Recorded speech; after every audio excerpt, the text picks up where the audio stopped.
Thank you. Yay. So I'm going to start with a story, something I had recently experienced. Well, not recently experienced, but it's a part of a recent experience that opened something that reminded me of a memory that happened way back. And I also created, in a very much hurry, I created a presentation,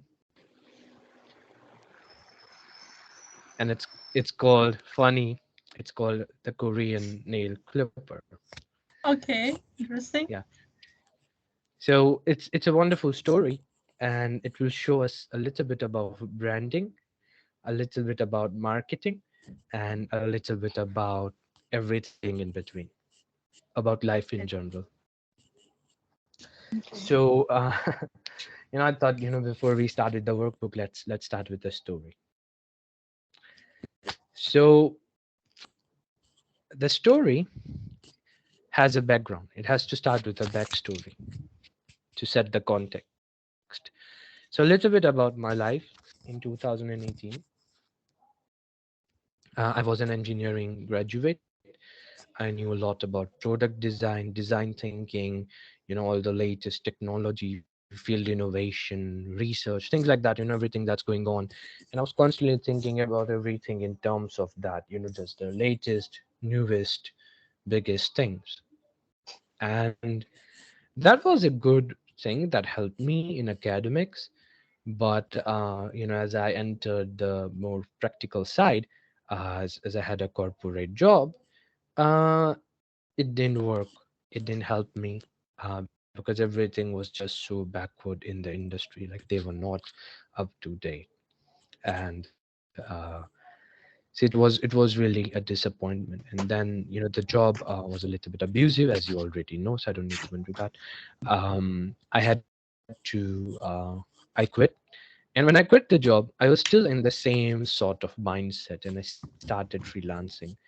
And I was barely making any money, because I still had that kind of mindset. I had that, what I call the Silicon Valley mindset, where you are thinking about these big products, big technological innovations, just the next big thing.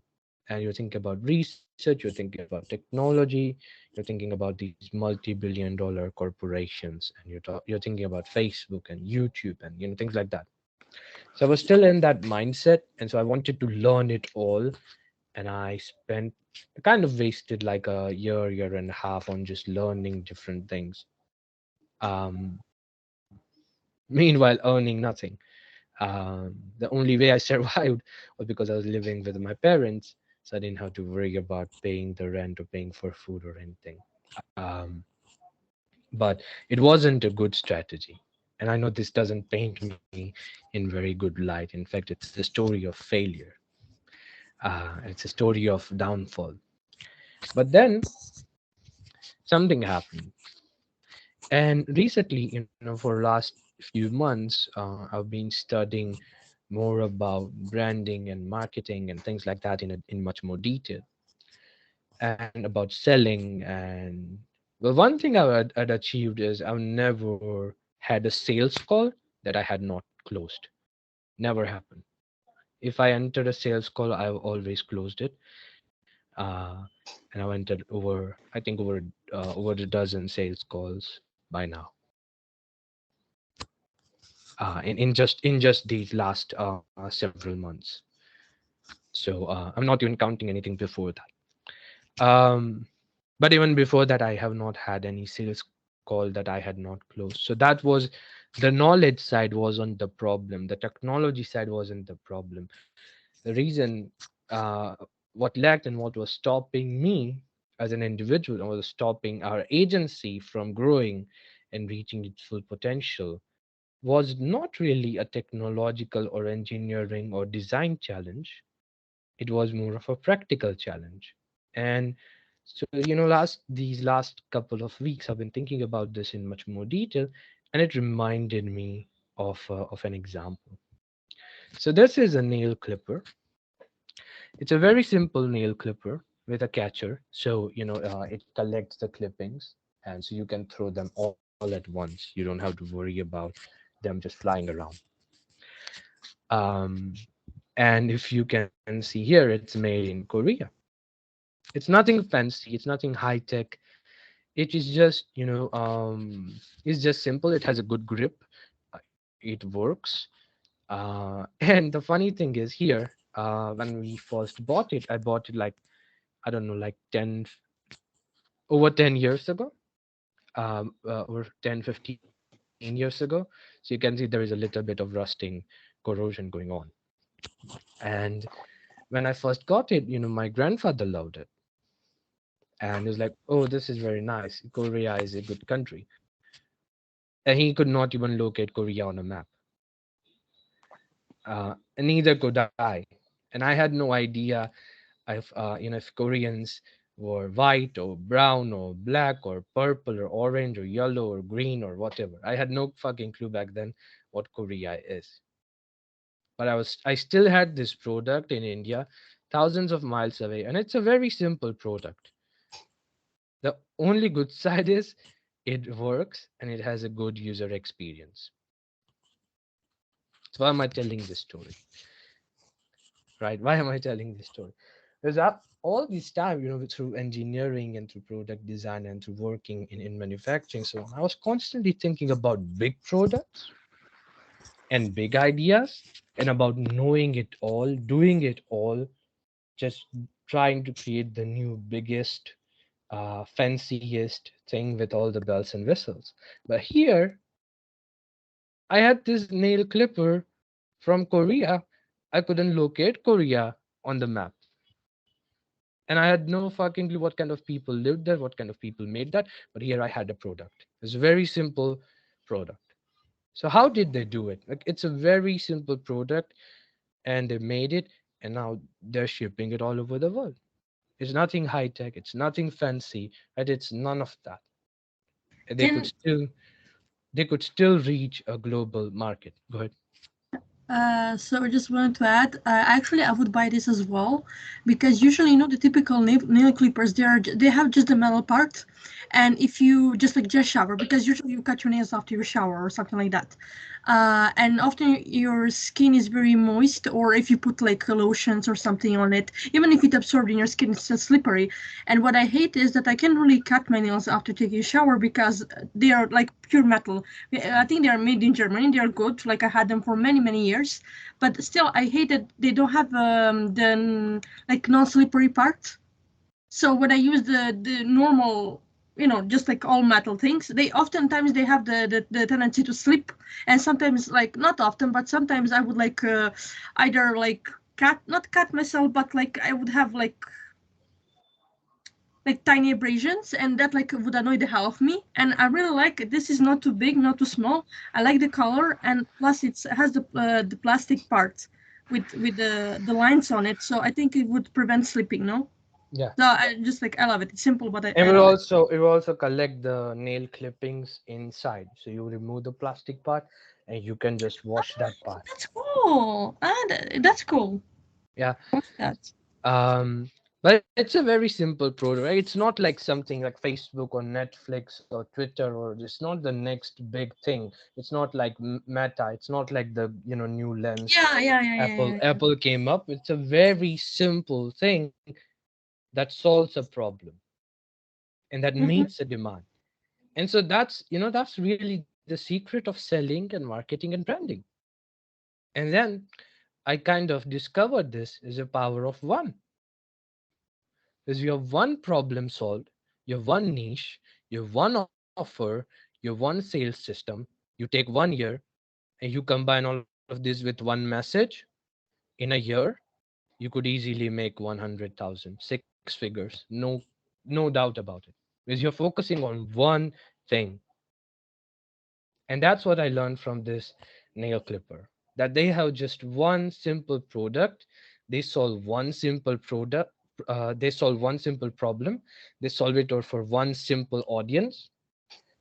They have one simple message, and they just keep doing it over and over and over, and to the point where they are selling it globally.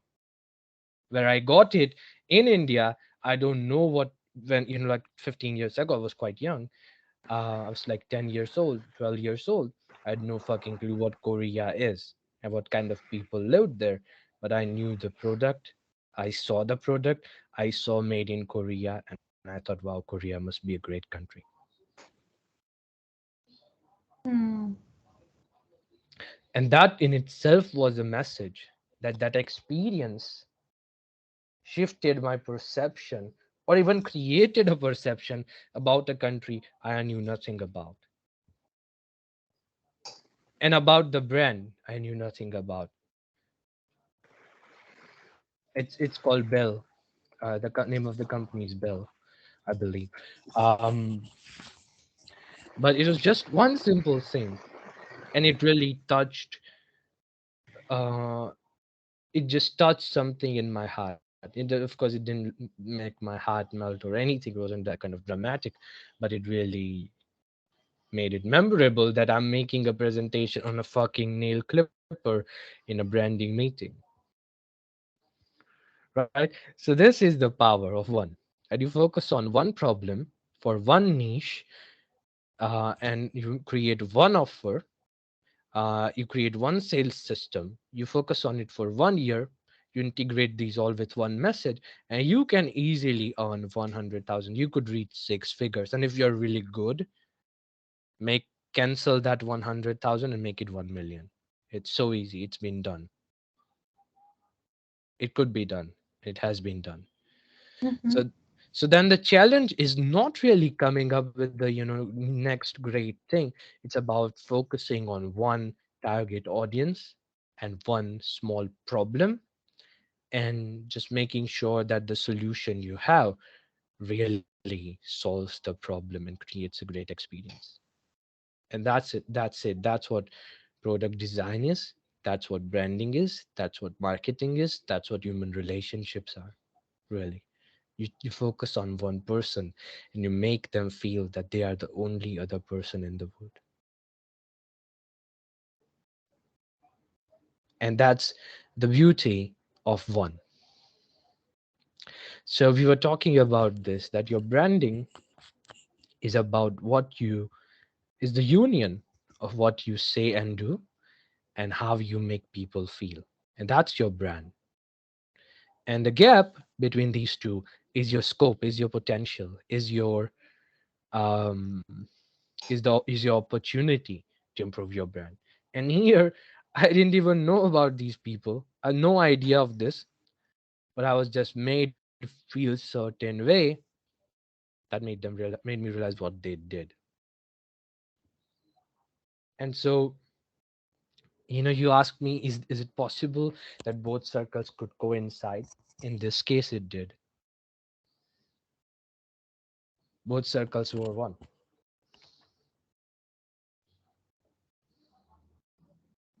Deborah. Yes.